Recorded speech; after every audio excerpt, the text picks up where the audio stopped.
This podcast may contain explicit language. Pardon me, but your husband is showing. Gilda is next.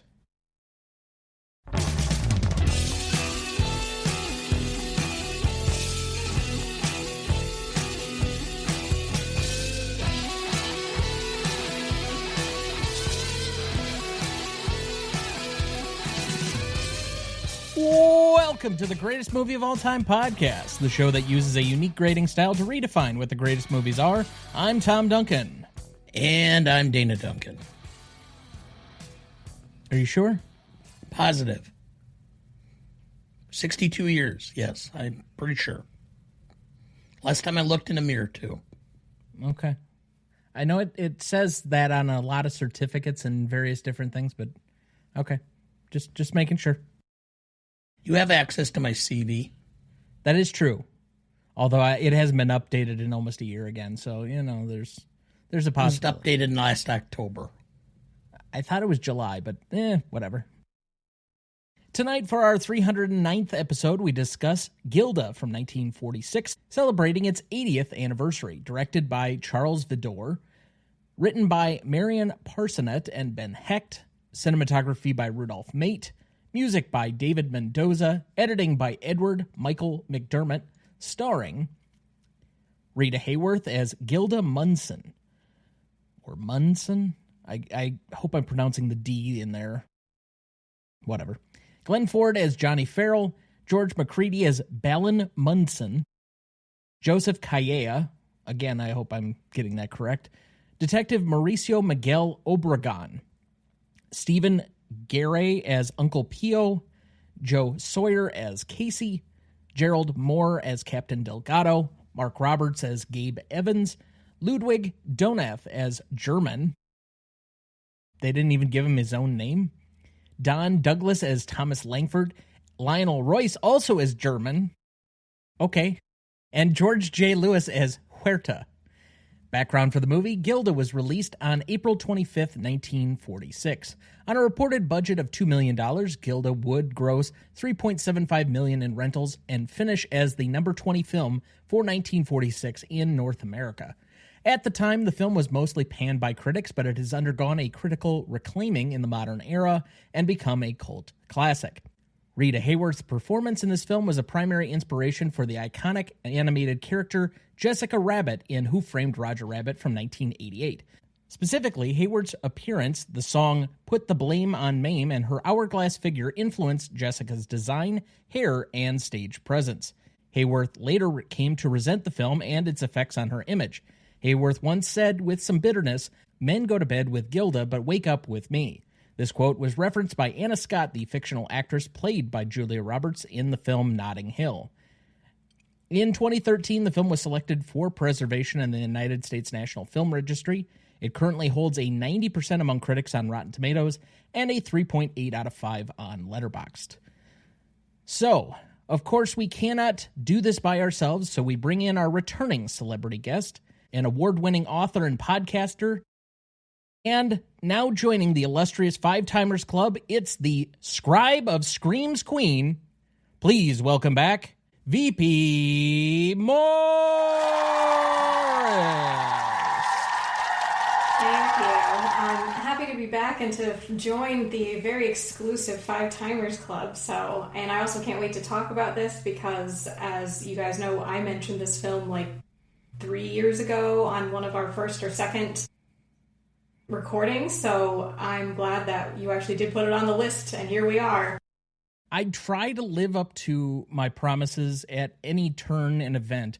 I think the two films you specifically mentioned were The Shining, which you came back for your second appearance, and it was pretty quick after your first one for Scream, and this was the other one. And because we do mostly anniversaries, we had to wait this one out, but it is now on the schedule. We're finally here. So, the first question has to become, why Gilda? So I absolutely love this movie so much, and it's one of those where I wish it gets more recognition in the film community. I mean, I think a lot of people who are film buffs know about it, but they're not as obsessed with it the way something like Casablanca from this time period gets sort of held up as this beacon of like, oh my god, this amazing piece of cinema history, which I think it's maybe not as good, but it's very close.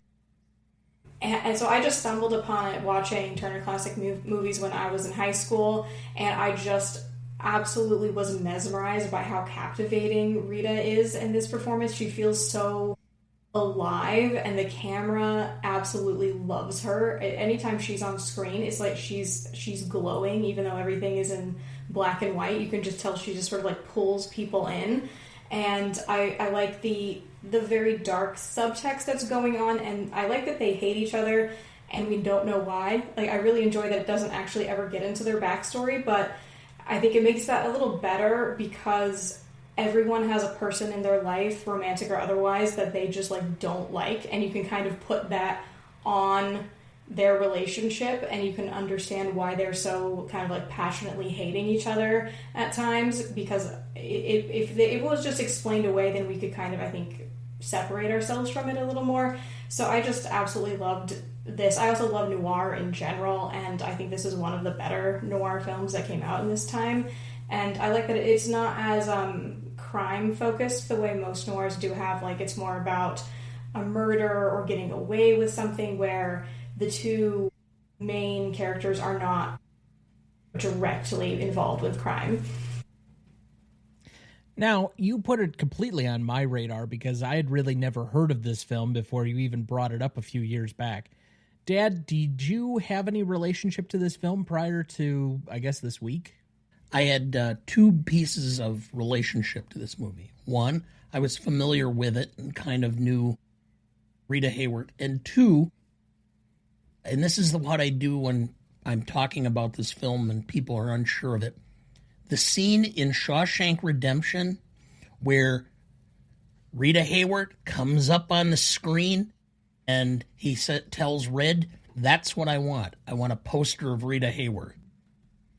That's from Gilda. That's the scene where she's introduced, and it's iconic, and I knew that from that particular circumstance. So obviously she's gotten some more modern recognition coming back around due to the popularity of that film, which currently ranks inside our top, I think, 5 on the greatest movie of all time podcast show list. But this is an interesting film to delve into. So let's start here. We've now all seemingly mentioned Hayworth's performance. You said she was glowing. I'm not sure what I make of her in this film. It's very much an actor's film. I don't think that the plot, to me, is nearly as strong or cohesive, but it's just people being kind of stars. She's got a very strong presence. Glenn Ford's got a very strong presence. They've obviously got this backstory, and the chemistry between them, I guess in some ways you could say it's like a negative chemistry because of the animosity that's flowing backward and forth.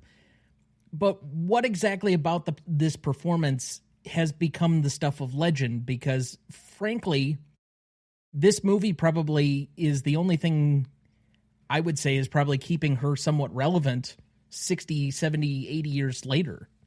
Well, I think, part of it is she is basically one. I mean, she actually did I believe the word bombshell is because of her. They put her images on the shells they dropped in World War II, which she didn't like because she didn't want to be associated with killing people. So she kind of is the archetype of this Hollywood bombshell, even though there's obviously Marilyn Monroe and various other women who have met that standard before. But it's very clear that she is beautiful and sexy and charismatic. But I also think that even though that's what we kind of see her as, and when she's on stage, the 2 times we see her on stage, that's what everyone kind of remembers, both the audience like us or the characters in the movie seem to see that the most.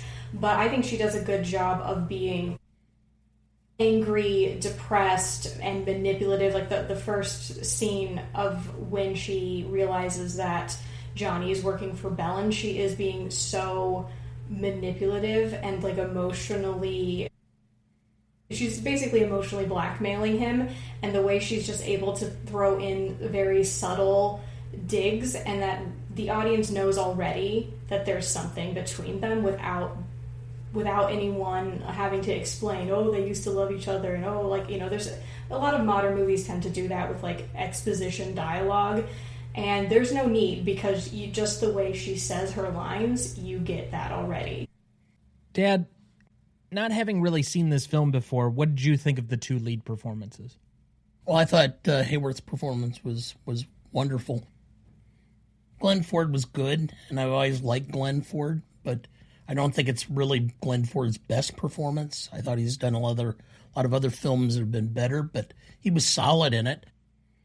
But let me put it this way. Okay, I stopped to think about this, and I looked up her filmography. Hayworth did a ton of movies. She took some time off because during the early 50s when she was married to Ali Khan, and because of the marriage and him being a Muslim cleric, did not want his wife to work. When the divorce happened, then she got back into films. I think she's been vastly overlooked because of her sex appeal. I would create her kind of like John Wayne always had the tough guy image, so no one ever paid attention to whether he could act. And it was until late in his career that, True Grit came around, and Man Who Shot Liberty Valance and a couple of those films. People said, maybe he can act. With her health started to deteriorate in the 60s and early 70s. I think if she would have been able to have a longer career, I think people would have possibly come around to realize how good of an actress she really was. Because she did some pretty good films where she was the female lead late into the 50s, working with some pretty high-level actors. So I think that's part of the problem with this. And I think it's part of the reason why this has become so much more iconic, is because people have looked at some of those films and said, she really can act. And she was not just a pretty face. Yes, I agree with that too. Kind of just a side note, if you guys ever have the time, or any audience member has time to watch Tonight and Every Night, that also has Rita Hayworth in it, and she's a much more mellow. She's still a performer and a singer, given that's what her strength is, but she's not a femme fatale, and there's a lot of more emotion and sadness because it's being in London during the Blitz. So I recommend that if anybody wants to see another side of her. She's not always like the bombshell. I wish I would have written it down, but she did a film in 1947, I think, with her husband, Orson Welles, which is considered one of Welles's best films. And I cannot remember the name of it.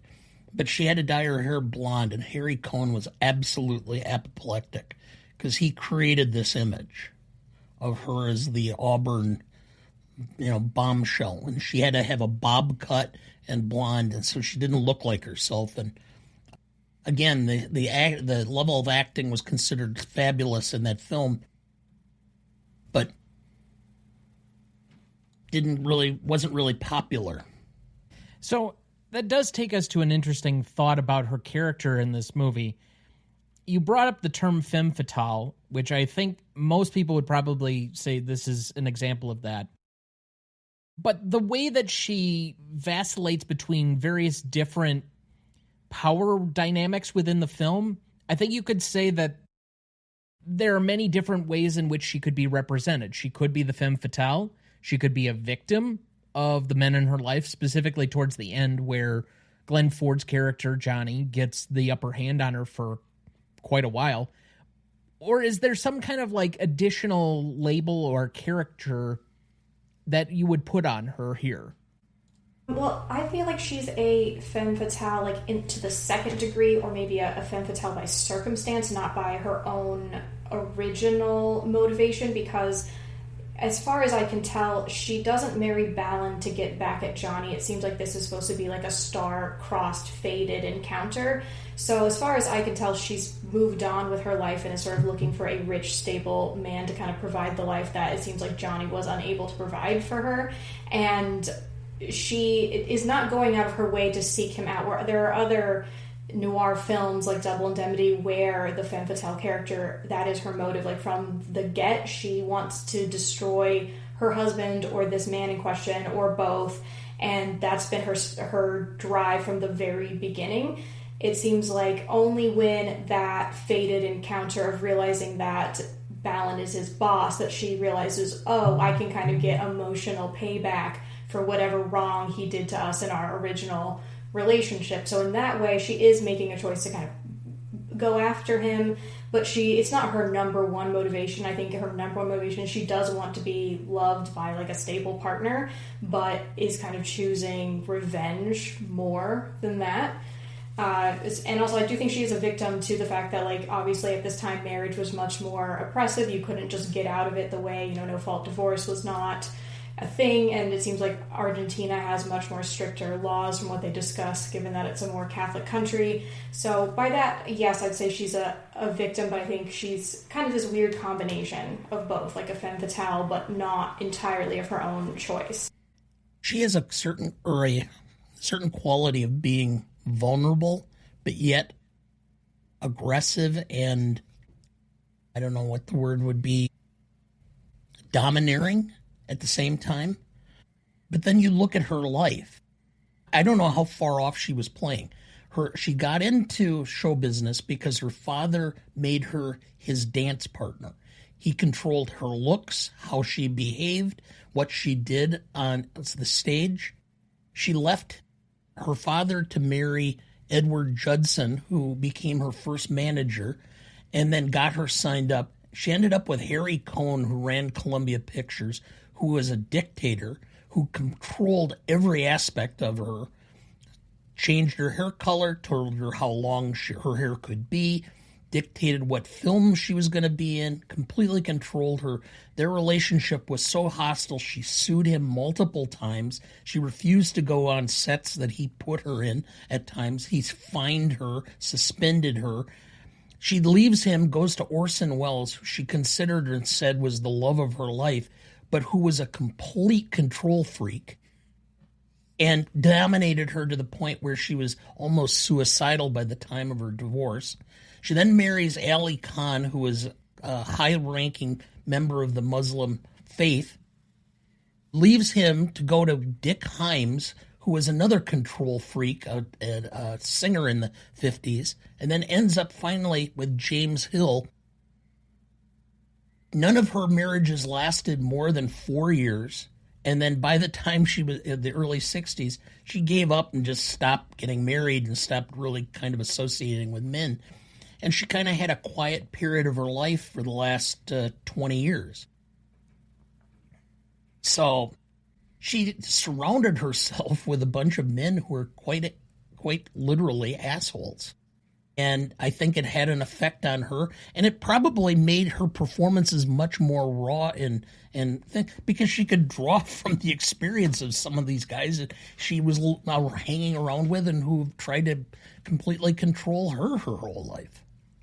Well, you said that her father kind of started this cycle, and a lot of women either look for partners that are very much the characteristics of their father. If her father was such a control freak and then she just pursued those endlessly, I mean, is it really that surprising? It feels fairly Freudian. Well, even one of her early partners in Hollywood, she was teamed up with Fred Astaire doing dance films in the early 40s. And Astaire was controlling of every aspect of the dance performances. Again, like, how far deep do you want to go on this? You're just banging the drum on the same exact points that, much in the same way that this movie, she's attracted to men who are ridiculously controlling. I don't know, maybe it's more true to life. Is that your point here? I think that there's a blend here. I think part of the reason why she's so effective is because I think she's able to draw from her own life some of the anger and bitterness of what's going on around her, but at the same time, these are men that she loved, and yet she has feelings for them, but is angry at what they're doing to her. And a lot of her films were all in those characteristics. So I don't know if it was Harry Cohn specifically putting her in those films because he knew what was going on, which is possible. Well, before we get too much further, do you have our plot summary ready for us? I do. In the shadowy world of post-war Buenos Aires, a cynical gambler named Johnny Farrell, Glenn Ford, rises to become the right-hand man of a powerful casino owner, only to have his world upended when his boss returns from abroad with a new wife, Gilda, Rita Hayworth, the woman Johnny once loved and lost. What follows is a volatile triangle of desire, jealousy, and deception where every smile hides a threat and every gesture feels like a dare. As Johnny and Gilda wage a private war under the watchful eye of a dangerous man, the film turns into a noir about obsession, control, and the impossibility of burying the past. Thank you, Dad. All right, so what is the movie about? Well, to me, I feel like it's about two people that have unhealed emotional wounds from their past relationship, and instead of being adults about it, they decide to basically play a very long cat and mouse game where they kind of switch who's being the cat and who's being the mouse until they end up together under very strange circumstances. Yeah. I would tend to agree with that. These two are very emotionally unhealthy. Like, clearly. To what extent? We don't exactly know. We don't even really know if they've healed enough at the end. They just kind of like accept that this is their lot and that maybe they should be together by the end of the movie. I mean, the thing that moves Johnny at the end to accept that he wants to be with Gilda is fairly minimal compared to the maze that he's put her through the course of the film, particularly the second half of the film. And I don't know. I mean, nobody would have told him earlier on, hey, stop being a douchebag and run away with your wife or, whatever. Well, I think Uncle Pio tries. He tries to reel him Fair. in. Who's, we'll get to it, but he's one of my favorites. But, like, he makes part of the movie for me because I think it needs to have someone break the tension of, like, what is wrong with you people? Which is basically what he's trying to do the whole time. So, yeah, they're unhealthy. They can't let sleeping dogs lie. I think they take, like, slights against them more personally than, like, Johnny and Gilda don't have the ability to, like, let bygones be bygones, or just realize, like, okay, you did bad stuff to me, I did bad stuff to you, can we just, like, call it a draw? But no, it's like they kind of get into a cycle of revenge, which I kind of think, it doesn't specify, but I think after the movie concludes, I think that this kind of thing would just continue. Even if they stay together, they're still going to just be kind of one-upping each other with, like, power dynamics until one of them dies, I think. Well, this is clearly a situation where you can only kind of speculate. Something happened in their relationship, and they both have let the bitterness that developed from that eat them up inside. And they cannot get past it. And they are so angry yet that they manipulate, control, and do anything they can to destroy the other out of retribution for the pain they experienced. That's what it's about. And everybody else just gets caught up in it. That's a question I had during the course of this film, and I suppose I should have just let this exist until remaining questions. But one, how long ago before she ends up getting married to Balin did she leave Johnny? Because I could see it being 5 years ago. I could see it being a few weeks before this movie starts. It seems like it could be anywhere in that period of time. And then how long is this movie? Like, in a full timeline, does this happen over the course of months? Are we talking years? Is this like a decade? Because I think there's a lot of things that pass that it probably needs a good gap of time.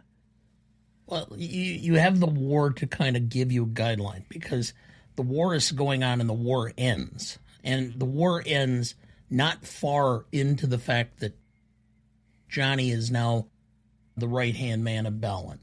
All right, so my guess is, and this is the way I would interpret it, he fled the country either for one of two reasons. He fled the country to avoid the war or the draft, so he ends up in Argentina, or he fled the country to avoid Gilda. And either way, he's probably there not long after the breakup.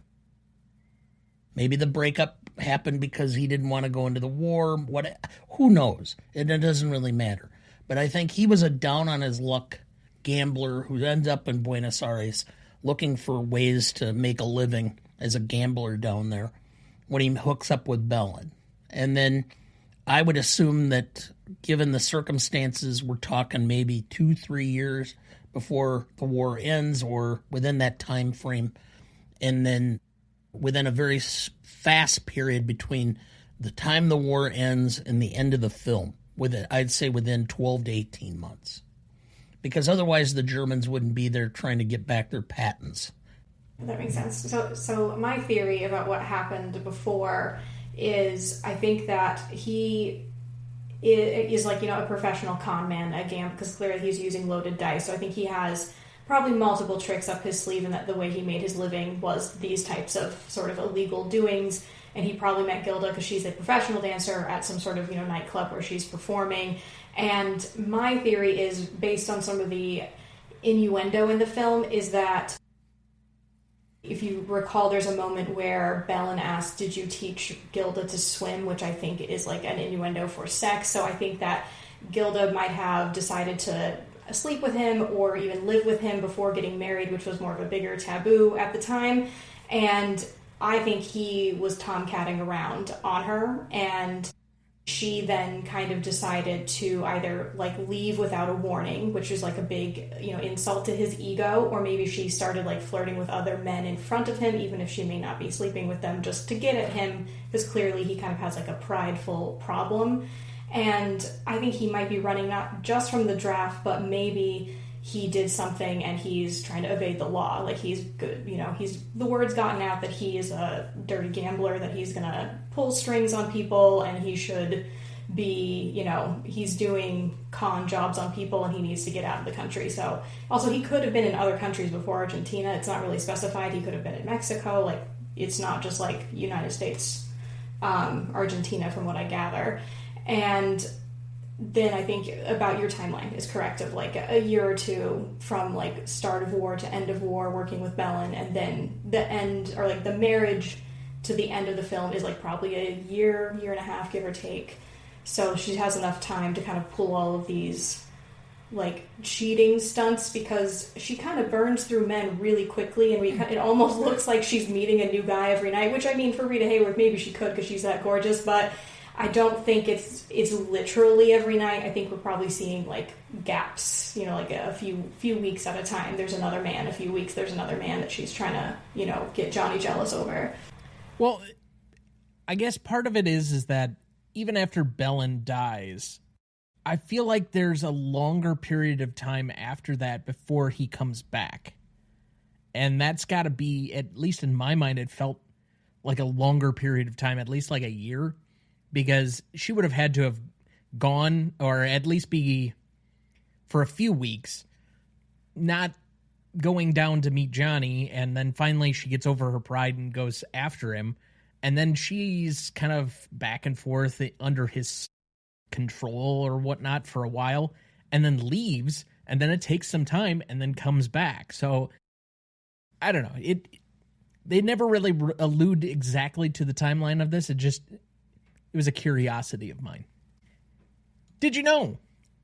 There is a rumor that this film is the only time Rita Hayworth's real singing voice is heard, but that is not true. According to the bonus features from the DVD, Hayworth actually never recorded her own singing voice and was a talented lip syncer. Anita Ellis dubbed almost all of her singing in this film. Hayworth always wanted to do her own singing, and Columbia Pictures chief Harry Cohn paid for her voice lessons, but she never developed a voice he considered strong enough to be used. Hayworth remained bitter about that for the rest of her life. I mean, sure, I get it. Did you know? Humphrey Bogart declined the role of Johnny Farrell in what was to become a classic film noir. He reasoned that, with gorgeous Rita Hayworth playing Gilda, audiences wouldn't look at anything else. I mean, is this movie better if it's Bogart? Or is it just like you add another one of these to his shelf? Because it feels like this is almost stereotypical Bogart. I think it would have been better, because I think Rita Hayworth completely, at times, dominated Glenn Ford. And I had a hard time believing Glenn Ford as being at her level of control and manipulation. I think Bogart would have played it much more up, and I think it would have been a real test of wills that would have come across on screen. See, you've been very hard on Glenn Ford already, and I guess we'll wait for performances, but I simply don't agree. Did you know? Glenn Ford was hesitant to slap Rita Hayworth in one instance, but she and Charles Vidor both convinced him to just let it go. He did, and even Hayworth was stunned at the effect. I don't know, maybe he's a good guy. He just didn't want to slap her. They were close friends. They became friends and they remained friends most of their lives. You always gotta steal the thunder. Sorry. Did you know? The script was not yet finished when filming began. According to choreographer Jack Cole, quote, the script pages would arrive practically the morning that we were going to shoot. They were making the picture up as we went along. If you really look, you can tell that was the way the picture was done because it doesn't really make any sense if you try to follow the story. With some of that, I agree. It's not a plot film, it's an actor's film. Did you know? Rita Hayworth died from complications of early onset Alzheimer's in May of 1987 at the age of 68. One of her pallbearers was Glenn Ford. Now you see what I'm saying? You stole the thunder in advance. You just can't. Anytime you've got an anecdote. Yeah, well. Anyway.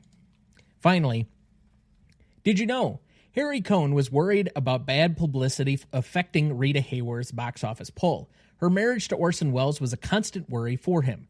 Hayworth and Welles were, in fact, in the middle of one of their separations during the shooting, and the gossip magazines were full of stories of an affair between her and Glenn Ford. When the two weren't filming, the mogul would barrage the duo with angry phone calls and demand that Hayworth go home. Cohn went so far as to spy on his actors he had recording devices set up in their dressing rooms. He got no useful information, though, as Ford later said, "Of course we knew our dressing rooms were bugged. The sound department tipped us off." Welles knew of the hidden mics when he returned to Columbia to make The Lady from Shanghai from 1947 with his estranged wife. He said that he and Rita would perform impromptu skits and radio shows in their dressing room for the benefit of their listeners. How does that fit in with your understanding of Cohn there, Pop? He would make a fascinating study in and of itself. A book about him would be just... You'd have to be... It will only sell to real cinephiles, but man, that guy was a piece of work. Honestly, I think you could probably do a fairly good movie on most of the early studio heads. It's just going to be X-rated. Could be. Between him and Jack Warner and... Why am I drawing a MGM Mayer? Louis B. Mayer. Yeah. Took me a second there. But anyway.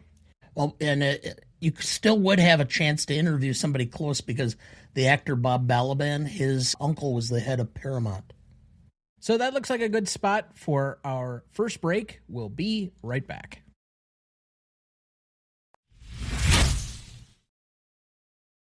Before we jump back into the episode, next week for our 310th episode, we welcome back CLP contributor and the host and creator of Cinemas, Mike Emmel, to discuss Yojimbo from 1961, celebrating its 80th anniversary.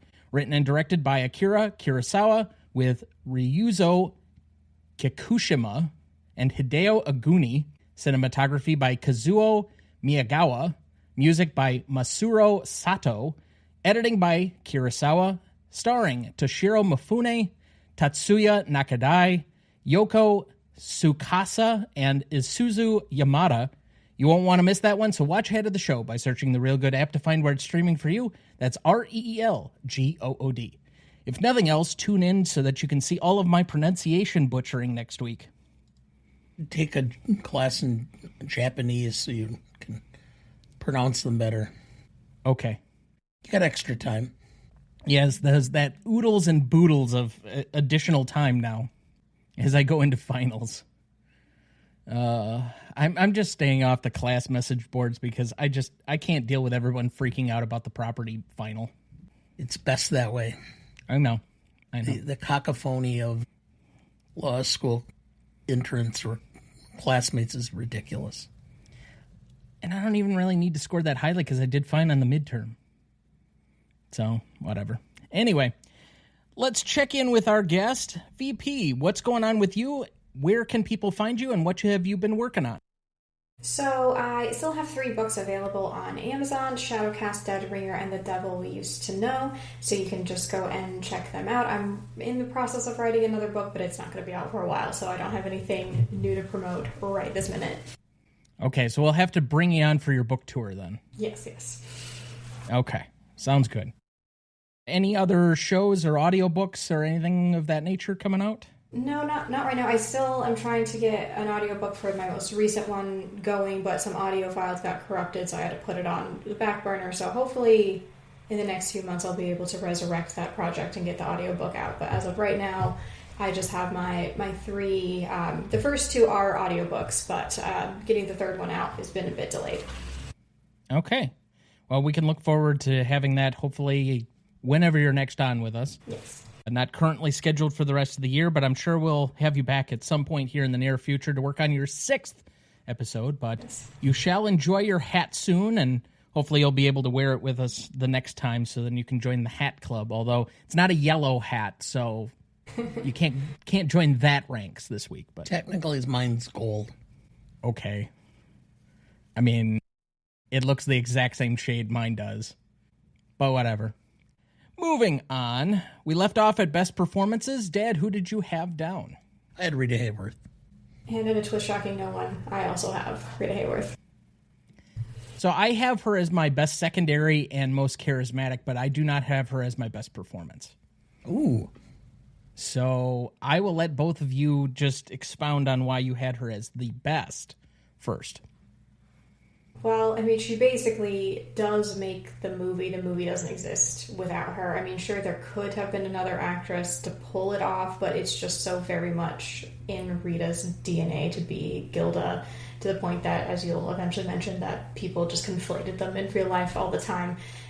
She really knows how to take control of the scene, and whatever the emotion is expected, she's able to capture that. There isn't a time where I feel like she's not doing what is expected or feeling the emotions that Gilda is feeling. And I actually like when she is going a little crazy, like in the moments where she's behind closed doors and she's sort of venting her feelings and kind of like throwing herself down on the bed. She's doing a great job of that, and not just being the seductive woman who dances with other men or who puts on a little show. She's able to sort of capture all of these different facets of who she is and to sort of play it very well. She's able to sort of switch between them beautifully. And we mentioned this a little bit before, that she's very good at both playing the cat and the mouse in this movie. That she likes toying with Glenn Ford, Johnny, for the good portion of the first half of the film, but she's also good at being kind of the entrapped one, the person who's pushing back against the confines of their cage rather well in the second half of the movie. So I have no issue with her being best performance, but this is where I'm going to necessarily disagree with my dad, that I have Glenn Ford as the best performance, because every part of him in this movie, to me, I feel the seething hatred, the anger, the animosity from him at every single turn.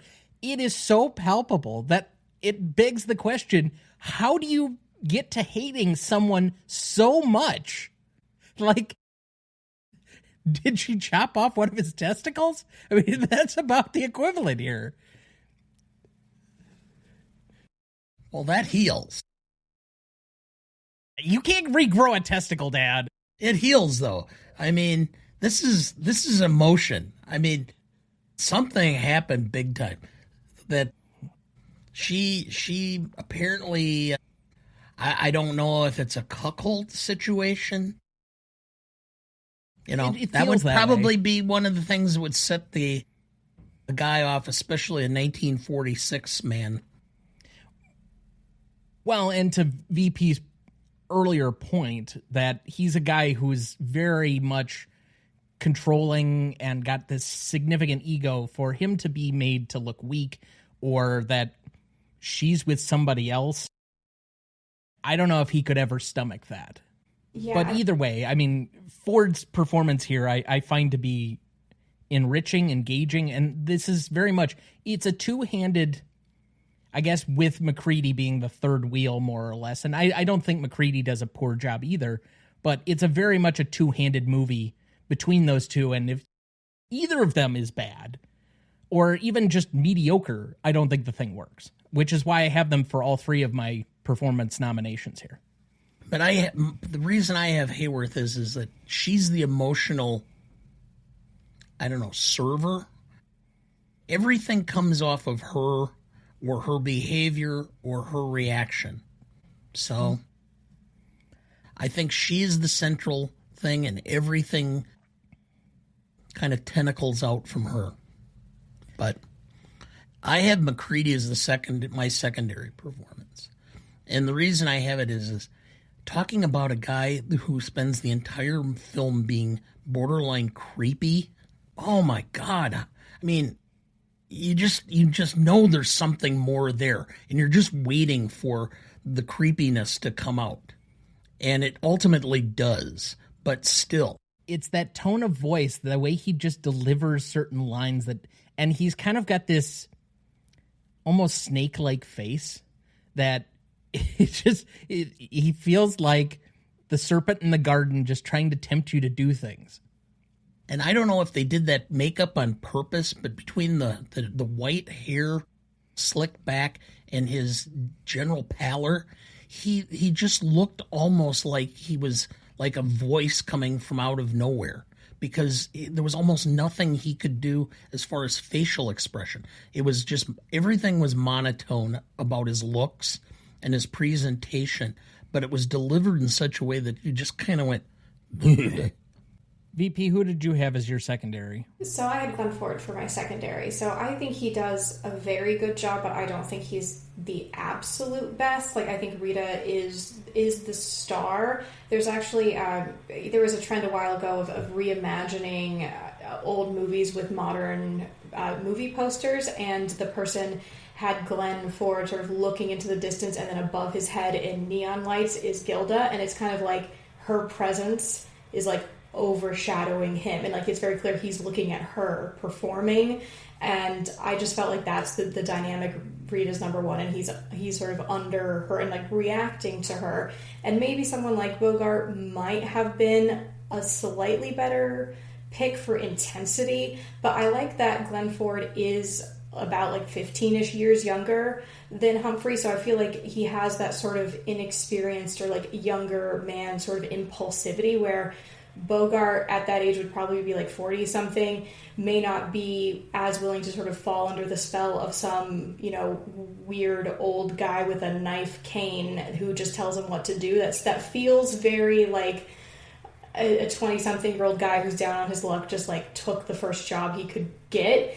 Whereas someone like Bogart by his 40s would be like much more of an experienced criminal if he's in that way of life. So I think maybe his acting chops might have been better, but I like that Glenn Ford, even though he is intense and he has hatred and desire for Gilda, he also is very sort of younger and reactive, and he's making these sort of impulsive decisions that make sense for like what I'm guessing is probably their first relationship or first like serious breakup that they've experienced.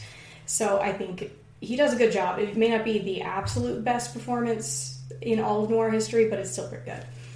Yeah, I know we don't do this on this show really that much. I can't really imagine too many other people fitting the description that you need to have at the moment in like the 40s to be able to play this part, because Bogart had a certain quiet strength that he could play a tough guy, even though, I don't know, he kind of wasn't, it was somewhat in between. But I can't see like a James Stewart or a Cary Grant. They don't fit this role because, one, they're a little bit older, I think, to begin with. But two, they're kind of plain. They don't have that tough guy attitude, the look, the you don't want to cross me kind of thing. And I think Ford does have a bit of that to be a convincing con man grifter type in the movie.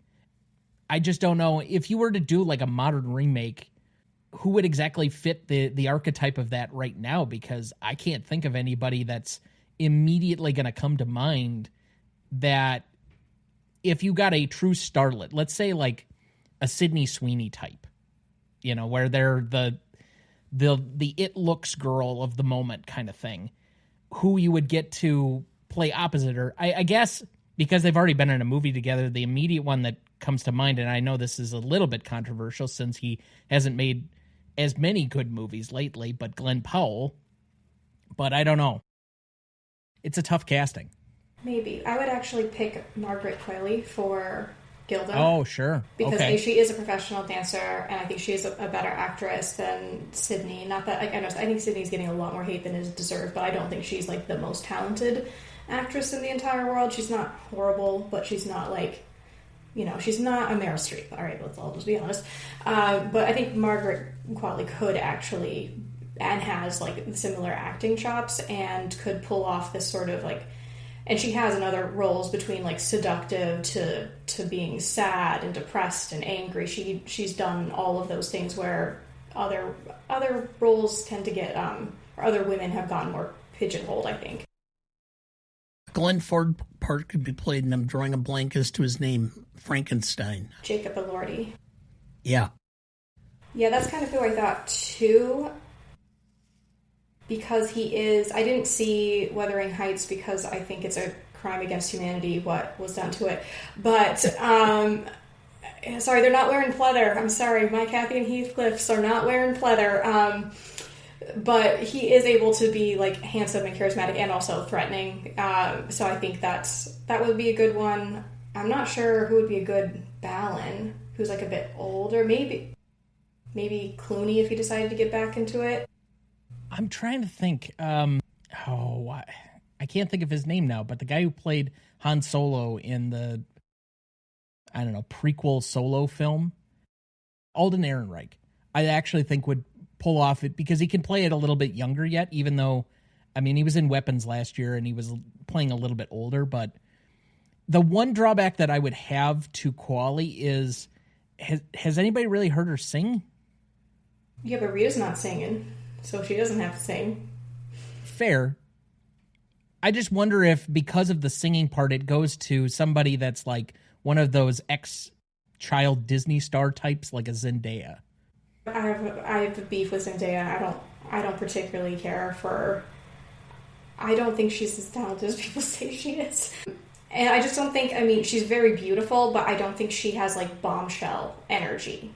She has like a different, like a model energy, which I think could be good for other roles. I don't know. I think I don't have a problem with dub singing. I think sometimes you just have to work with what you got, and sometimes you don't have a very good singer, and you have to just make what's due. Yeah. I don't know. It's an interesting question. I suppose we could pose that out to the socials and whatnot for feedback. Maybe somebody else has some better ideas than we do, because I put everybody on the spot here. But most charismatic, I assume we all have Hayworth? No, actually, I have Stephen Gary as Uncle Pio, because I had to. Sure. Rita's getting so much love, I knew she was going to get talked about. Just because, also I don't like to double up.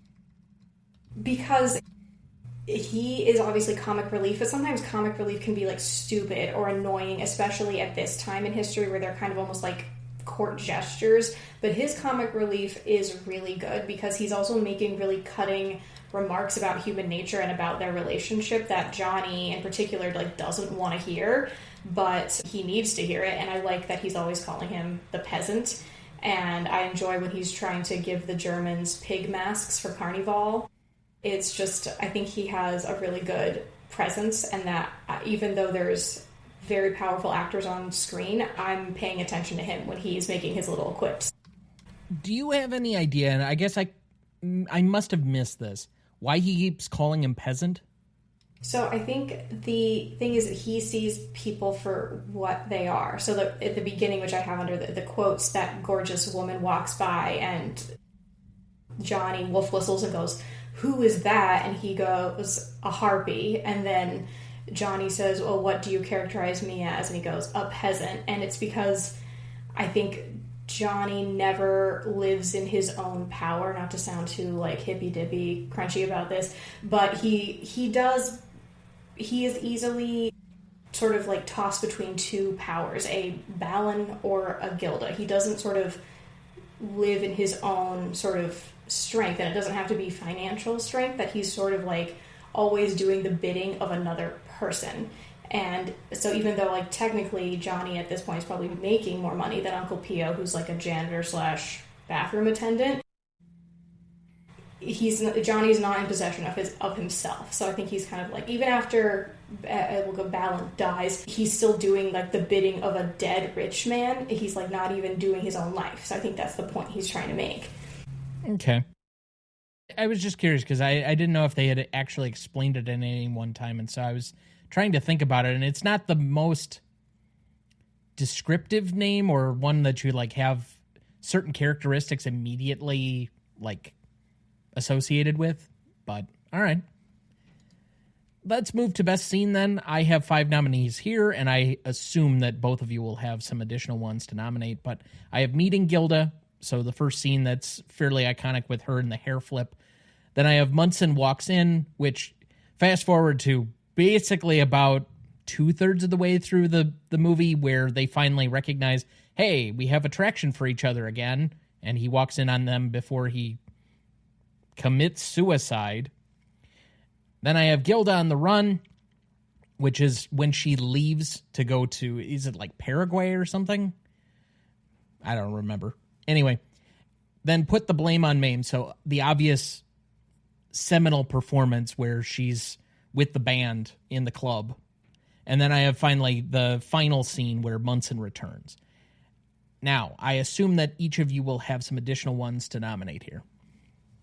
Yeah, so I have Disaster to the Wench when she's sort of being forced to drink to her own demise, which I think is actually kind of the first time Johnny is able to manipulate her, because up until then, she's basically manipulating him through their first interaction, and this is their first like dinner and drinks together as the three of them. And Johnny then realizes, oh, I remember she's superstitious, so I'm going to get her to like do this thing that's going to freak her out. And also when the man, I forget his name, the short man with the goatee commits suicide, kills himself with the gun. When they dance together during Carnival, where she's dressed as like a bull master. And when you have Gilda on the Run, are you referring to when she's singing Amade Mio? No, I'm more referring to when she leaves Johnny for that period of time, and it feels like she's involved with another man. He's going to help her get it annulled. Yeah. That sequence, okay, where it's all just part of the further manipulation. Okay, I'm going to add, because like it's around that time where she's in the white dress and singing, because that's one of my favorites. Also, a little backing up, it's Put the Blame on Me, but it's the first time with the guitar in the middle of the night with Uncle Pio, because I like that it is sort of, it reverberates back into the future, that it's not like something that she just came up with on her own. She has been thinking about the song for a while. So those are mine. Okay. Dad, did you have any others to add here? Saving Johnny Farrell. The opening scene with the gambling and then the muggers. Okay. Because I think that really kind of introduces Balin and Johnny and sets up how Gilda's going to get involved and create tension between the two of them. So I think I have these all here. I might not, but there were a lot that are thrown out. I think I have 9 in total here. So Saving Johnny, Meeting Gilda, Unplugged, which is the first acoustic guitar moment, Disaster for the Wench, Carnival, Munson Walks In, Gilda on the Run, Put the Blame on Mame, and Munson Returns. Did I get them all? Did you have the guy shooting himself, the gambler? No, partially because You don't have that, but does anybody know his name? I'll find it. You could just put the crooked gambler. I don't know. That's one of the problems with the plot, which we'll get to, is that like all of what Balin is supposed to be doing is like very unclear. So like even though I found it to be like, it cuts some of the tension because it sort of shows that what Balin is doing is like deeply impacting people's lives. What and how he's doing it is just like clearly just made up on the fly, as we've learned from how they were writing the script. All right, so I'm just going to label that suicide then, so that we don't have to spend a scads of time trying to figure out what the guy's name is, because I think on Google it lists him as like German cartel guy.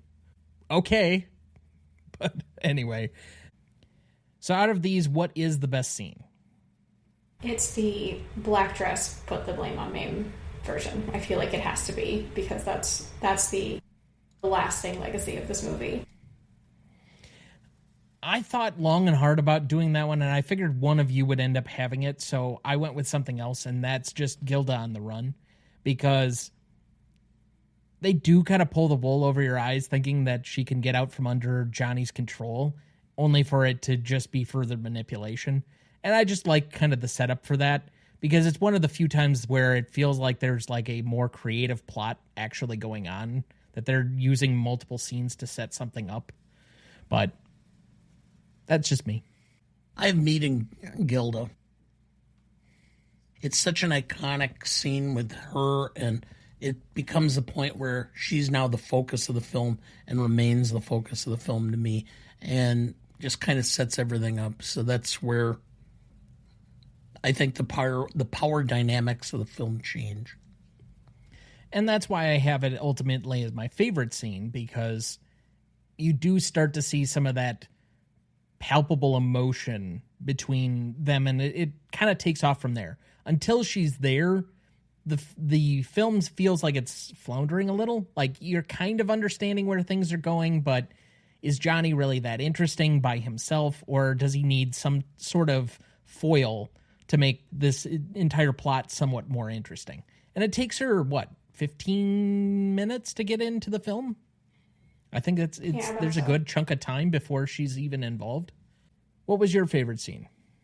So I have the acoustic version of Put the Blame on Mame, which I think is sort of underrepresented, because I think it's the time that we're kind of seeing Gilda without the pressure of being either a bombshell or toying with John. She's literally just sort of amusing herself, and Uncle Pio is there sort of listening, and he's clearly sort of, he thinks she's pretty, but he's not being like a lech or anything. And I like that there's a moment where she's having like a positive interaction with a man that isn't like seduction or revenge or control. Like Uncle Pio is just like listening to her softly sing, and she's not putting on the big performance that like the first two, or the two big ones towards the end that we see where she's sort of taking up the whole space. She's just sort of softly singing, and I think the song is about her, that she's the cow that everyone blames their problems on. She's like, both of the men are blaming her for their problems in life, which I don't think she is the main cause of. So I think it's sort of the core of her in that scene, or like the more quieted version of her. It is certainly a captivating one, because I do think, even if it's not her singing voice, just the way that the singing and her body movement is drawing you into that. And it's very quiet. It's very understated. And so it's just got this, in kind of the same way that an unplugged performance would normally have kind of this, I'm trying to think of the right word. It's not poetic, but kind of a poetic spell on you. Dad, what was your favorite? I had Putting the Blame on Mame, the big version, in large part because I realized when I was doing some of the research how the censors had such a difficult time with that scene, because they wanted to say you can't do this because it's a strip tease. But it came right to the edge where it wasn't really violating anything. And so they were having this difficult time. So I thought that was, in and of itself, fun and interesting, because they went right to the edge without going too far and making an iconic piece of the film. And it's ultimately why I have it as the most indelible moment, because, as was mentioned before, it is the iconic thing that everybody thinks about, because it's been relayed in other pop cultural moments from the 80s and 90s that we now look on fondly, and as a result, this has kind of been incorporated among the modern era. I'll just agree with you on that. Did you have a different indelible moment, VP? Oh, yes. I I have Meeting Gilda because I think that's where this whole thing kicks off, and it might not be the most recognizable scene from this movie or from this sort of genre, but it's basically how their dynamics are going to play out for the next hour and a half that's left of this movie, that they're going to be cat and mousing each other, and she is going to be making him uncomfortable socially for a significant part of the movie, and I like that she's able to sort of do that really quickly off the bat. So that looks like a good spot for our second break. We'll be right back.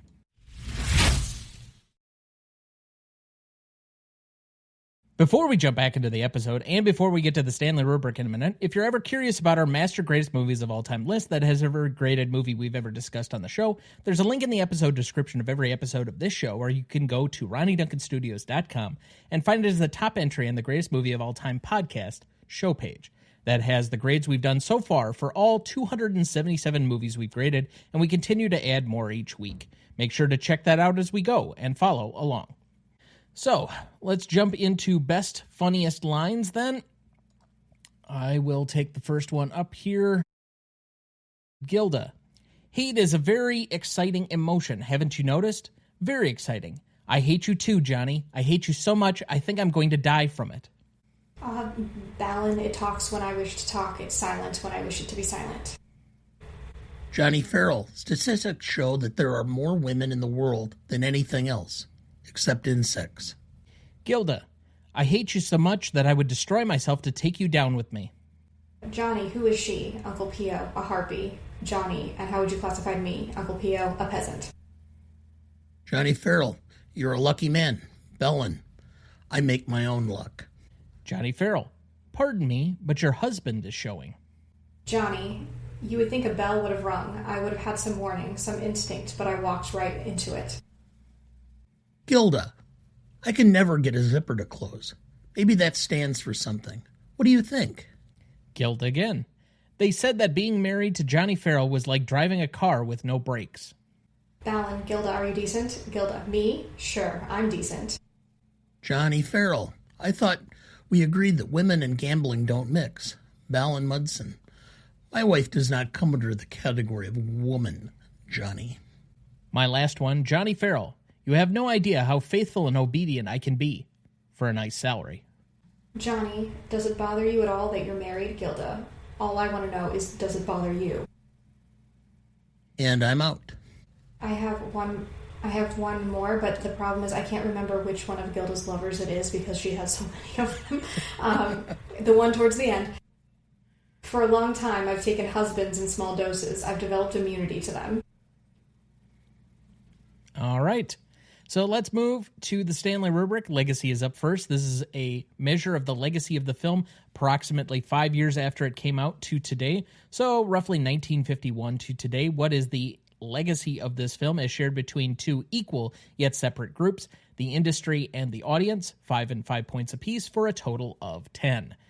Dad, would you like to go first or second here? I'll go second. All right. On an industry level, I think there are some callbacks to this film, but if you started naming significant actresses of, let's say, the golden era of Hollywood, the 30s, 40s, 50s, 60s kind of range, how far into it would you go before somebody actually named Rita Hayworth? I think she is somewhat forgotten, and by that extension, this film is kind of with her. It was not one, like I said, when VP had mentioned it to me a couple of years ago, I hadn't even really heard of the film before. I had heard of Rita Hayworth, but I didn't really know her from anything. She may have been in some decent films, but just nothing that has like the name recognition or the staying power that's there. But that being said, it is in the National Film Registry. It has kind of gotten a reclamation behind it of critics in the modern era. It is somewhat of a cult classic, so I will say it's at a 3.5 there. The problem I have on the audience perspective is even the name Gilda, I don't know if it resonates quite in the same way of mentioning Rita Hayworth now, and how many people even know who she is, whereas, go back to a few decades, I'm sure there are a lot more people that understood who exactly she was. But there's something where I think she's just been somewhat lost to time. So because of that, I do wonder how many even cinephiles have actually gone out and seen this movie. I think the fact that it is in the Criterion Collection and has this restoration project that was done around it helps it a little bit, but I'm going to say that's a 2.5, so I'm at a 6 overall. For me, I agree with you on the industry. But I would add one other factor, which is I think this really kind of launched. It took a while for Glenn Ford to really hit the ground running, but I think it did send up his career throughout the 50s and early 60s. So I'm going to add that to the equation.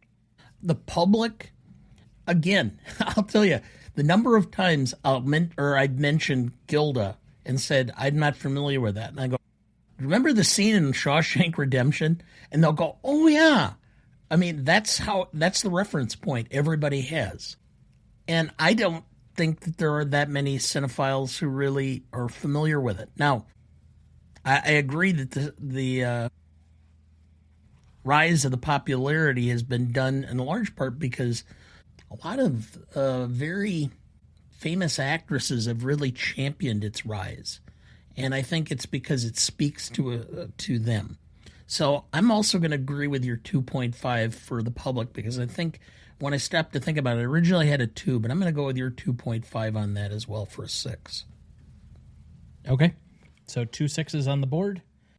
So I don't know what it is, but I've always felt like this movie is more famous. Maybe I'm in a weird, I don't know, bubble or something like this, but I feel like part of the problem is it may not be the movie itself, but it's like this archetype is something that we all recognize still. So even if the average person doesn't know Gilda or Rita Hayworth, this sort of like manipulative, seductive jazz singer is kind of a archetype that she perfected, and we see in tons of movies going forward. Like even Cameron Diaz in The Mask, I would feel like is kind of almost a reiteration of this Gilda type person. So it's difficult because like maybe the name or the actual scenes itself may not be known the way a bigger movie from this time might be known, like Wizard of Oz, like everyone has seen it.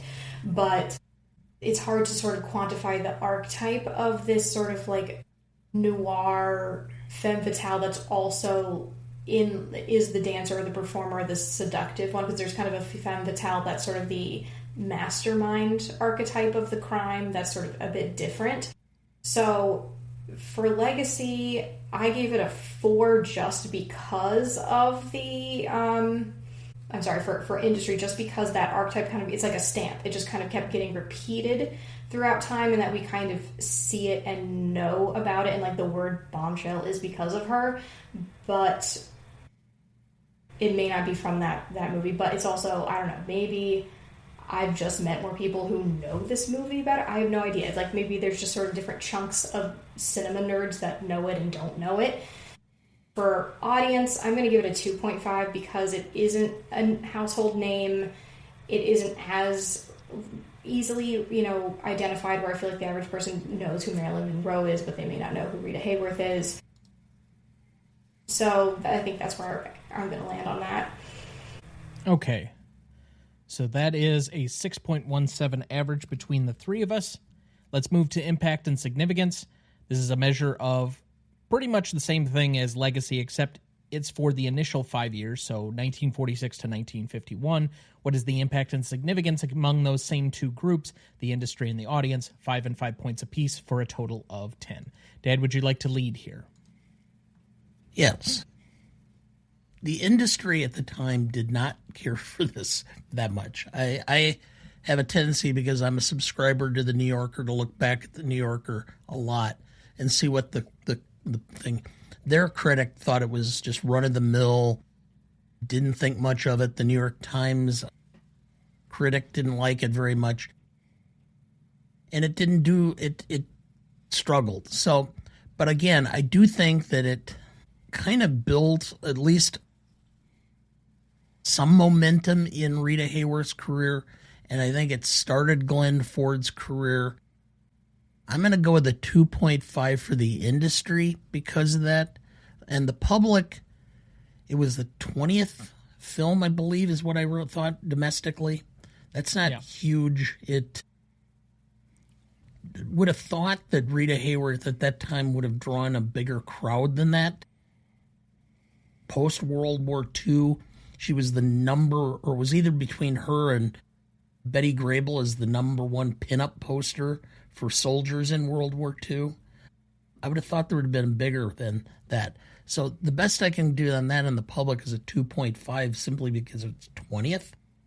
It made money, but I don't get why it didn't do so well. This is one where, and there were some conflicting numbers with the international box office, and so I didn't put it. If you include that, the estimates are somewhat closer to about 6 million instead of 3.75, and so it's like 3 times its overall budget that it made back, but it still didn't creep into the top 10 in the given year as far as I could tell. And again, going back any time before basically the mid-60s for box office is really a crapshoot. Even before the 70s is really difficult to use that as a true barometer. I do think there are some iconic images and some things that lived with her specifically for the rest of her life. If you want to say that Glenn Ford becomes a bigger star, both of those I think those to be somewhat true, and because of that, I am a little bit kinder than you are necessarily on both sides of this. So I had it at a 3 for the industry because, yes, some critics panned it. I don't think it was universally panned. It was somewhat mixed, and I think that has a lot to do with the script than anything else. But that being said, I had a 4 on the audience, so I had it 7, actually. I'm glad, because I have a 3.5 for audience for impact and significance, because part of it is I got into older movies because of my grandparents who were big cinephiles during this time in history, and when I said the name Gilda to them, and mind you, they were like in their 70s at this point, so it's obviously more than 5 years, it was like they lit up. They were just like, I know Gilda. Like, it was just sort of like it had an impact. So obviously I couldn't know how they felt about it when it was fresh, given that they were much, much younger.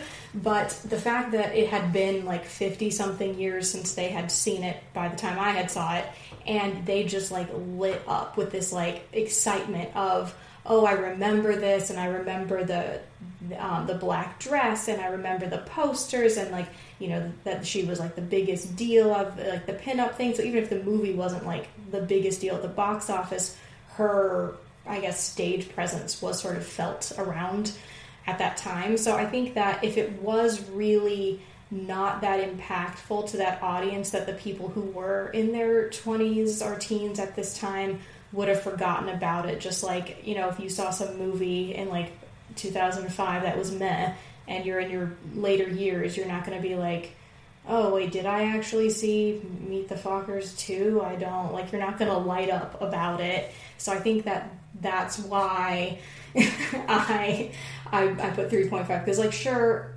it may not have lit the whole world on fire, but clearly the people who saw it or were under her spell, I guess, at the time, culturally, remember it.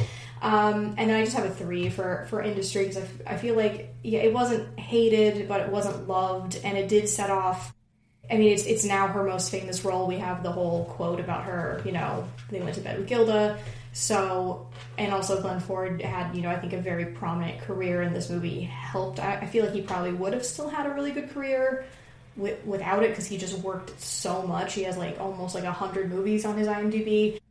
So I think it did sort of set off something, but it just wasn't the biggest thing in the entire world. So that is also a 6.17 average between the three of us. Let's move to novelty.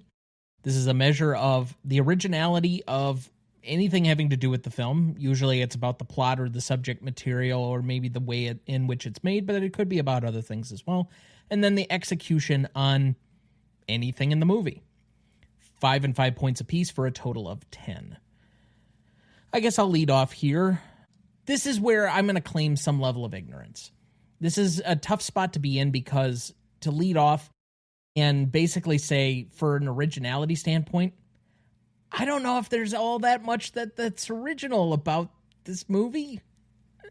I mean, it's certainly on the tail end of like the heyday of the noir films, the gangsterish kind of era of films, stuff that was a little bit abroad. I mean, obviously Bogart had done a few of these films. We discussed one a few years ago with like Key Largo, and then we've had kind of this spate of films.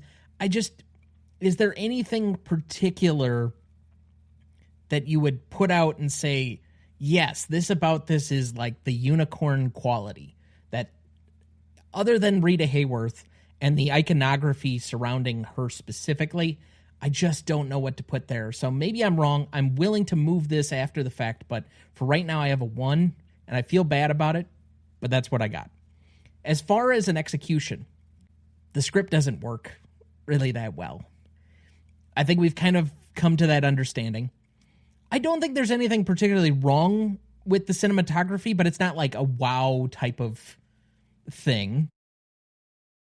The choreography is pretty good for what minimal amount that they have.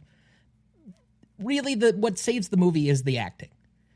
I think there are engaging characters in this, but it's not enough to reach, with all of those foibles and flaws, a full 5 on this. So on the strength of the acting, I'm going to say a 3.5 and a 4.5 right now.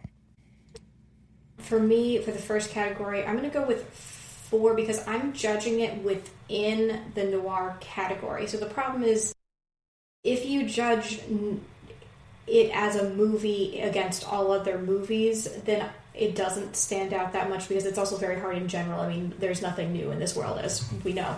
But I think it may have a lot of noir tropes, but it isn't a paint-by-numbers noir. There are gangsters and, like, questionable dealings, but that's not the main thing. It is about the messed up relationship between the characters more than it is about the crime, or is it about the, like, I guess the duality of man, which sometimes comes up in other noirs. There isn't a detective. There isn't, like, a wife who's trying to screw over her husband in the typical sense. Like, Rita's kind of, or Gilda is kind of screwing with Bellin, but that's not her drive. She probably would have been a fine wife if Johnny hadn't showed up. She probably just would have been like, meh, I'll just take his money and be rich and happy. So I think within noir it is more unique. Like Mildred Pierce, for example, is considered a noir, but it's very unique within its genre because it doesn't have a lot of those tried and true things. So it may not be as unique as something like Mildred Pierce in noir, but it isn't just like a boring, oh, there's a detective and a hot chick and they're doing crime. Okay. All right. For originality. Oh, I'm sorry, you done? I'm sorry, no, I forgot about the other part of the category, the execution. I put it at a 2 because the script is a bit of a mess and needed another pass, and also that the code is definitely keeping it neutered a bit, because I think we could have used a bit more adult content to sort of explain their hatred for each other and probably give it an even darker ending, or like not a quote-unquote happy ending. But I do think that, like, it is very aesthetically pleasing and the acting is very great, so that's why it's out 2. All right. For originality, I was thinking, oh, this isn't that original. Then I stopped to think about it. What's original about this? We have a bunch of very chauvinistic old white guys running Hollywood, and they did their utmost to make women sub-characters in films. This film, the number one person in this film is the actress. And I could think of only one other film that predated this where the dominant person in the film was the actress. That was Double Indemnity with Barbara Stanwyck. I couldn't think of too many others that was that much. Since then, how many have there been? All About Eve. Sure. Faye Dunaway in Network. So let's just and then we've put already in mentioned The Wizard Kathleen of Oz. Turner in Body Heat. Has a lead actress. Gone with the Wind, Mrs. Miniver. I mean, just to throw out a few off the top of my head. I'm talking about where the person not to mention is, It Happened One Night. I'm talking about where they're in control of people. Not just the fact that they were the dominant character, where they're manipulating the men in their lives, and that they are completely the badasses of the films. And she doesn't die either, because sometimes when that did happen, they were then met with death as like the punishment for being the more, I guess, masculine woman or more evil, quote unquote, woman.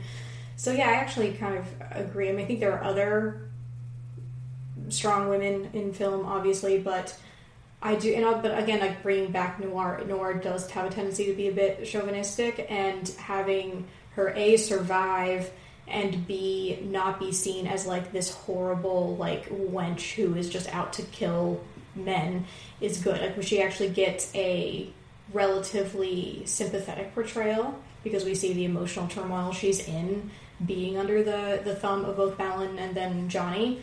So yeah, I actually do agree that is a bit more novel. So I'm going to go with a 4 for originality. As far as execution, yes, the script is a mess, but I'm going to give it positives on the acting, on the direction, because actually the fact that this is watchable means the direction had to be pretty good. What he was able to get out of the performances. The casting was excellent. I mean, I don't think there was a clunker in any of the casting. The editing was not bad at all. The two German-looking characters didn't look that German. Okay, what, they're supposed to be blonde and wearing lederhosen? Take for it what you will. So I'm at a 4 for the execution. And I have to give it a full point down because the script was garbage. So I'm at an 8 overall. You had a 4 for the originality? Okay. All right. I will say, I think in light of hearing that, I'm going to move mine up to a 2.5 on originality, because I guess you guys hadn't really said it, but at least the conversation had me reconsidering. There are not too many romantic films where the two characters downright, I mean, there's a playfulness where sometimes they don't get along or they don't like each other or whatever else. I mean, the kind of Pride and Prejudice tropes, the shop around the corner type aspect, what Meg Ryan made her entire career on. But there's never outright like seething hatred and just utter manipulation and constantly toying with the other person in the way that this film is. So I'll grant that up. So it moves me to a 6 instead of my 4.5. Instead of them being enemies to lovers, they're just enemies and lovers. Like, they're both at the same time. They never graduate from one to the other. Yeah. So that's going to make this a 6.67 between the three of us. Let's move to classicness. This is a category that lives in the gray because it's got all sorts of nuance and little aspects to it that not everybody who hasn't listened to 300 episodes can account for. And so we turn to our senior nuance correspondent who loves to live in the gray, Dana. That's correct. That's why I picked my profession. So, starting at the 6 and working my way up, I just have to give it at least 1 point up simply because of the fact that we have just a real great role by a badass woman in dominating a film. So I have to give it at least 1 up. And as far as classicness, you could put this, hopefully with a better script, you could release it now and it would still work. So I'm going to give it a full 2 points more for that. So that puts me at a 9 overall. But even though, the slap bothers me, and I understand, and it was part of the film, and it was done with the idea that, that was necessary in order to further it along. So I'm not going to give it a big bump down, but I'm going to give it a half a point. So I'm at an 8.5. I knew you would mention the slap more specifically, and it is a major and significant plot point in the movie. The reason why I'm not going to give it any points down is, yes, and we had this conversation last week on The Public Enemy, that it was somewhat more culturally and socially acceptable, but I'm not trying to excuse it on that end of it. It's that it becomes kind of the lynch point in the movie, where Glenn Ford, he has been so ruthless and maniacal about trying to get his revenge on Gilda. But the minute he slaps her, he just seems to like, all right, I've got it out of my system almost. That he feels like it's almost a how far did I really go? Seeing her reaction of, you've now inflicted the physical pain as well as the mental and emotional turmoil that you have through the rest of the film. And because it's that significant of a moment that he feels remorse, I'm going to let it slide on that. Now, we started our 6, as you mentioned before, because the midpoint is slightly higher than in other categories, just from the standpoint, usually with older films, it is easier to take points off than it is to add points usually back on. Because there are things like violence against women that are much more commonplace in these. Or there's blackface for no unearthly reason. Or there's Germans that you know to be Nazis, but they can't say that they're Nazis, type of stuff.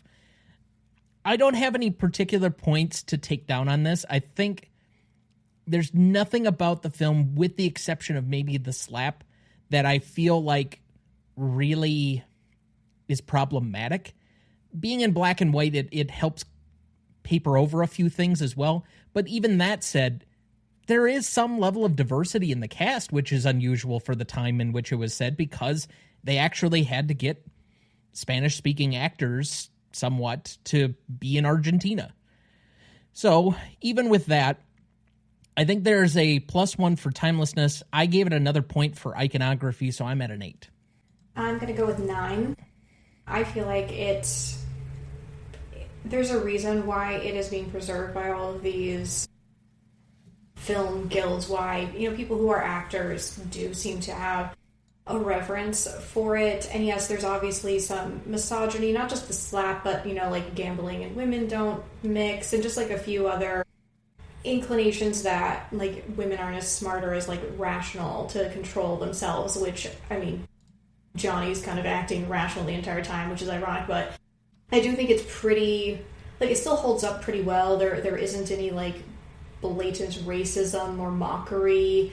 I kind of wonder, maybe is the man who shoots himself, I kind of feel like he's supposed to be Jewish, but I can't really tell. Like, I feel like it's one of those things where it's like they don't say it, but it's kind of like, oh, he's a money lender or something, that's sort of implying he's on the outskirts of the society and he's doing some kind of like illegal money, he's in bed with the crooks, and then he like can't even live without the concept of being, wealthy or in control of the money. So I felt like that could have been like a little iffy, but it's not explicit, and it's not to the point where I don't think it's like overtly offensive. And I think it just holds up very well, and I think most people would be entertained by this movie in general. Okay, so that leads us to an 8.5 average between the three of us. All right, let's move to rewatchability on this category. Insert your own subjective test here. That's usually why we defer to our guests first. This is one of your favorite movies, VP, so somewhere in the high 8, 9, 10 category, I would assume. It's a 10? Okay. Rita's a 10, and this is a 10. So, like, it's 10 all around. There's never been a day where I'm like, I don't want to watch it. Obviously, I don't watch it regularly, but if somebody was like, hey, want to watch a movie? It's Gilda, I would never say no. It's always a yes. I always want to see this movie. And there are times where I think my memory is deceiving me, where like I went to watch it, for this, and I'm like, maybe I'm not gonna like it as much. Maybe it's been a while. Maybe my younger self liked it, and then as soon as she's on screen for the first time, and I'm like, oh no, I love it. I still love it. I will always love this. I will never not want to watch this opening scene ever. The one where she's with Val and Johnny for the first time. Like, she's just so magnetic and in control of that situation without it being obvious. I'm never gonna not want to watch this. And I think even though the plot can get a little weird, it's not so convoluted that, you know, people would be like, oh, I don't understand what's happening, or like I can't make heads or tails of what's going on. So all of that makes sense. I think that now, having discussed this might be a better rewatch film than it is an original watch. I think part of the downside of only having watched it the one time, and I meant to kind of at least like go back and watch some select scenes or something if I had time, and I simply ran out of time, is that the first time through you're so focused on the plot, and the plot is almost, it's not really relevant to the enjoyment of the film, that because it is so to the side, that the second time through, when you don't have to focus so much on where is the story going, where are all the individual things, you could just focus on the characters more, and it can become that vibes film the more often you kind of watch it on repeat viewings. So on an initial viewing, I would say this is probably at a 5 from an objective standpoint, but I think on a rewatch, I'm going to put it at a 6. I actually want to watch it again and probably watch it with your mother, because I think she would enjoy it. If you wait a couple of weeks, you can watch it with your in-laws. Yeah. I'm going to go with a 6.5 because this is going to be on a rewatch loop. It's just not going to be something I'm going to watch like every year or every other year. But I'll rewatch it every couple of years, every 3 years or so on a loop. I mean, I think it was a good enough film to rewatch, and quite frankly, I was kind of mesmerized by Rita Hayworth, but I think a lot of guys were at that time too. Well, thank you for the easy math on that one, because that puts us at a 7.5 for this category between the three of us. For audience score on this one, we had an 8.45 because we had 81% for Google users and an 88% for Rotten Tomato users, so that leads to the average of 8.45. So, to repeat the categories here, we had a 6.17 for Legacy, a 6.17 for Impact and Significance, a 6.67 for Novelty, an 8.5 for Classicness, a 7.5 for Rewatchability, and an 8.45 for Audience Score, giving us a final total of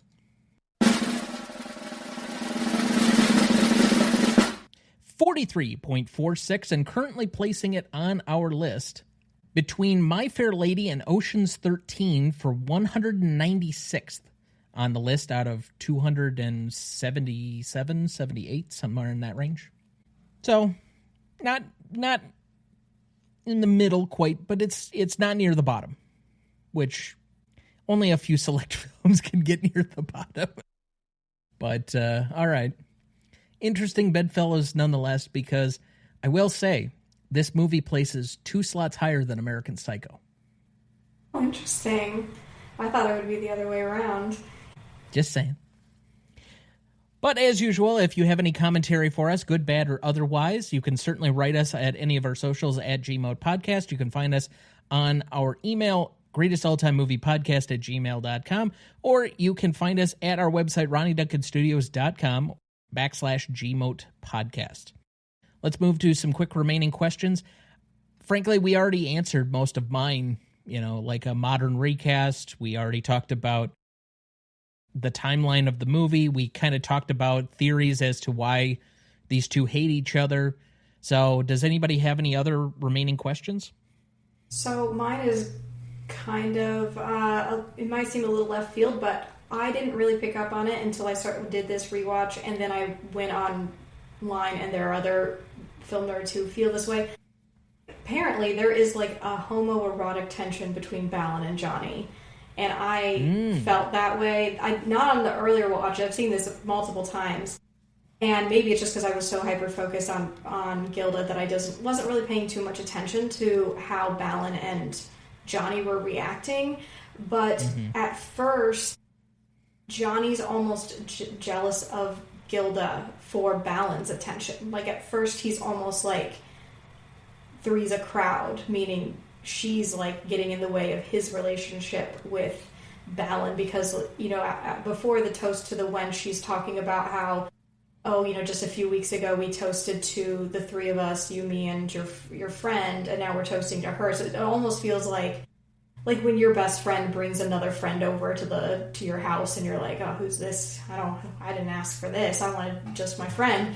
And it felt like it could just be like I wanted to just be his closest ally, and now he has a wife, and that's not possible. But it just felt like jealousy for Balin than it felt like jealousy for Gilda, until things start to progress, and it's very clear he's kind of like monitoring Gilda's behavior, and he's starting to see that seeing her dance with other men. But it also, like, before he even sees her, he gets kind of upset that he took a wife and doesn't even see who the wife is yet, and he's just kind of like, oh, great, like a new person I don't want to deal with. And there's just sort of the way he's just so willing to do his bidding for him, so like off the bat, and he kind of rises in the ranks, even though Balin has clearly a staff of goons that will just do whatever. And yet, why is this new guy now the right-hand man? It seems like, I feel like they had something else going on. Even if it wasn't actually happening, I just had this weird feeling that their relationship was also just weirder than just the Gilda and Johnny backstory. I had picked up a little bit on the concept of the dagger being rather phallic. Yes. And ultimately, it did not get lost on me that the phallic ended up stabbing him in the back. Mm-hmm. So now I will say, if we're going to do a modern reversion or, I don't know, revisit of the film, let's put Luca Guadagnino in charge instead of an American Psycho remake. And I'm thinking either Matt Bomer or Pedro Pascal for Balin. Yeah, that could be good. Get this real love triangle going. Exactly. Well, I think it would actually benefit from it being either explicit, or it's just clear that he has like a power boner for Balin. It's less about whether he actually is attracted to him, but he doesn't have money or power of his own, so the closest he can get is sort of being under Balin and sort of operating as his, like, an extension of himself. So I think Johnny clearly has an ego and does not like to feel lesser than others, and I think operating with this sort of like protection of this high-powered man, he likes that. And then somebody kind of potentially, because also I think it's kind of implying that if Gilda is caught cheating, Johnny isn't doing a good enough job of looking after her, so Johnny's going to get fired. I feel like that's also kind of a tension, that it's not just that he is concerned that Balin will be humiliated, or that Johnny is jealous, or that Gilda might get beat by her husband, or maybe even killed by him because he's a very dangerous person. But I think that it kind of is like, I told you to look after her and you let her go home with these like rando dudes. I also don't think the ending is believable in the absolute slightest. Where I think it goes wrong is Balin fake killing himself with the plane. I'm always really engaged, but until he like flies into the sunset, I'm always kind of like, and this is the part of the story I don't like, until we get back to put the blame on Mame. I feel like it would have been stronger if maybe Johnny and Gilda decided to team up against Balin, because it's clear Balin has been kind of using them like puppets, and he is clearly a psychopath. Like, he has no human emotion. He even says hate is the only thing that's ever warmed him, and that he thought it would be fun to watch Johnny kill Gilda because he wanted his like plaything to kill his other plaything. That is some Dexter level Ted Bundy behavior. That is, they could have leaned harder, like in a more progressive era. I think they could have leaned harder into the potential violence of this man, because he is not well at all saying stuff like that. And I think because he's like a traditional villain, it kind of maybe rolls over a bit, because like, he's almost like a Bond villain. He's so cartoonish with like a face scar and a cane knife. But if a normal person was like, oh, I want my best friend to kill my wife because I think it would be fun, you'd be like, you need to be in an institution yesterday. And this guy certainly does. So I would have liked to see if we could have rewritten it, that at that point, instead of him fake dying to escape his business problems, the two playthings, like, team up and get him kind of either maybe get him arrested for the crap he does or even find a way to kill him. And then I think it would be almost like a little bit more noir, that they learn to turn their hate on like the real villain, which is this guy who clearly is not right in the head, instead of this like he's dead but he's back, and then he's mad, and then he's dead, and now they're gonna be married and happy, ? How about Christoph Waltz as Bellin? Oh, that would be great. That would be great. Yeah, he could definitely play it if you... Well, is Bellin... It's never really mentioned what ethnicity he is, if he's like another one of these post-war transplants. If he's supposed to be somewhat German, then yes, it would make sense. And the way that MacReady is in the film, you would think that a like for like, but that's why I suggested somebody else that could possibly do some of the other aspects of the character. I don't know. You could play around with it, but I think there is a very strong possibility that you could redo this, rewrite the script just slightly, and take it kind of out of the 40s. Like, it doesn't necessarily need to be there, especially with that kind of, if you're going to really make a bisexual love triangle, it probably needs to be more modern, but you can still make it like the Cartel or something to that effect. And I think that would work here. Yeah, I got and not Emilia Perez. Yes. Yeah, I got the vibe. No. Oh, man. I got the vibe that Munson is a German name, so I thought he's either... Sure. And so he also has a facial scar, which I think indicates one or two things. One, he is a World War I vet, and that's how he got it. Or there were actual Nazis who would slice their own faces to look more terrifying and more like, oh, I got this in battle, even though they didn't. And maybe he's now in Argentina because he needed to escape what was going on. So it's kind of questionable, but I'm more willing to bet that he's a World War I vet, given his age. And maybe that made him a little, like, hardened to life, and he is, doesn't really care about people anymore because he just had to shut that off. But I think, it doesn't have to be in World War II. I think it could be basically any time, and we could keep these sort of archetypes alive.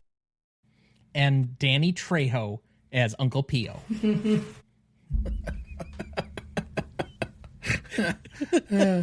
All right. Yeah. Well, I want to thank our guest for being on with us for her now 5th time. Anything that you have coming up or anything else that you'd like to plug here quickly?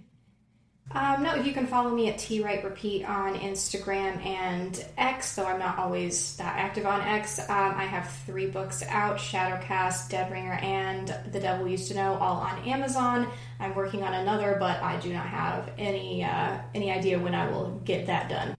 Yes. So be on the lookout for all of that new stuff, as we're hoping to have you back next season. Otherwise, some very quick...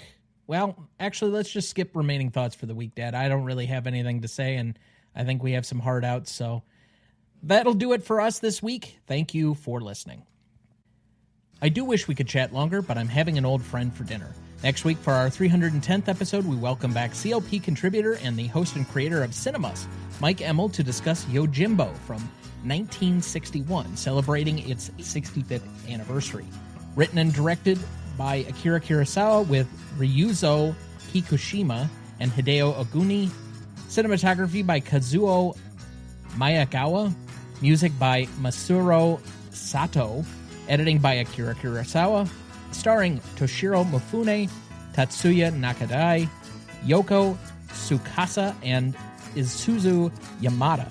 You won't want to miss that one, so watch ahead of the show by searching the Real Good app to find where it's streaming for you. That's REELGOOD. Please like, follow, rate, and review, or whatever on whichever platform you have so that more can join in our fun. You can also email the show at RonnieDickensStudios.com or at GreatestAllTimeMoviePodcast@gmail.com, or find us on YouTube, Instagram, Twitter, Letterboxd, Blue Sky, Threads, or TikTok at the handle @GModePodcast.